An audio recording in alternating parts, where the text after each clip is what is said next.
মহাকবি কায়কোবাদ সম্পর্কে আমরা আলোচনা করতে গেলে যেটা প্রথম আসে তার রচনা নিয়ে।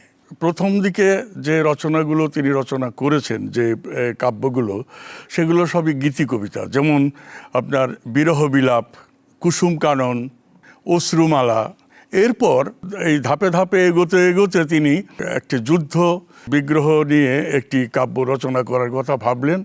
সেখানে এই মারাঠাদের সঙ্গে এই মুসলিমদের, অর্থাৎ নজিবুদ্দৌলা, সুজাউদ্দৌলা, ওদিকে আফগান শাসক আহমদ শাহ আবদালি, তার নেতৃত্বে মুসলিম বাহিনী এবং মুন্নু বেগ, আর এদিকে এই সদাশিব রাও, বালাজি রাও, এদের সাথে মারাঠা, এদের সঙ্গে একটি যুদ্ধের কাহিনী নিয়ে তিনি একটা সুন্দর পরিসরে মহাকাব্য যে গ্রন্থটি রচনা করলেন তার নামই হচ্ছে মহাশ্মশান।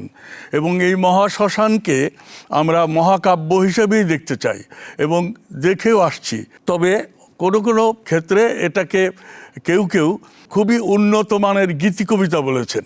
তো আমি তা বলতে চাই না, আমি এটাকে মহাকাব্যই বলবো। মহাকবি কায়কোবাদ এই মহাশ্মশানকে মহাকাব্য হিসেবেই রচনা করেছেন। এরপরে তিনি আরও অনেকগুলো গীতি কবিতা লিখেছেন। দোভাষী অর্থাৎ পুঁথি সাহিত্য, সেই যে পুঁথি সাহিত্য যে লাখে লাখে সৈন্য মরে কাতারে কাতার, গুনিয়া দেখিল মর্দ 40,000, কারবালার কাহিনী নিয়ে পুঁথি, হানিফকে নিয়ে পুঁথি, এইসব পুঁথি সাহিত্যের প্রচলন থেকে বাংলা কবিতাকে, বাংলা কাব্যকে সঠিক ধারায়, এই গীতি কবিতার ধারায় ফিরে আনার প্রথম ব্যক্তি যিনি, তিনি হচ্ছেন মহাকবি কায়কোবাদ।